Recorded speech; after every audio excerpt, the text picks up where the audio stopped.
A 24-year-old boy, seeing out from the train's window, shouted,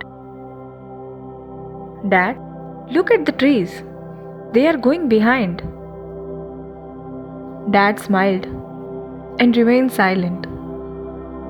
A young couple sitting nearby looked at the 24-year-old's childish behavior with pity.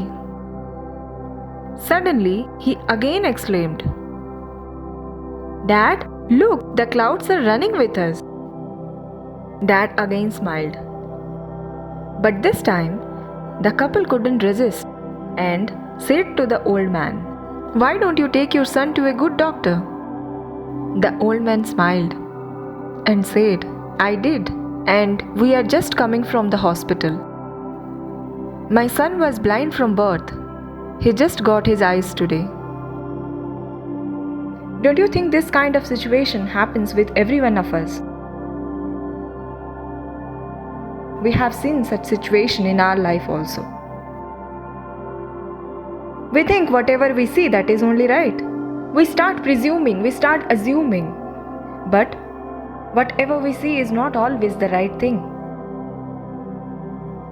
Two persons having same injury still have different levels of pain. Even if we feel that we have gone through the same situation the other person is going through right now, still the situation is different for both of us. The pain is different, the worriness is different, the grief is different. Every person has his own story. A famous quote says, "Don't judge a book by its cover." The same applies to our life. Everyone's life is different. Everyone has his own story. Without knowing someone's story, judging that person is never a right decision. My dear viewers, let's never come to a conclusion without knowing someone's story. A small change in our thinking can bring a huge change, not only in ourselves but also in our society.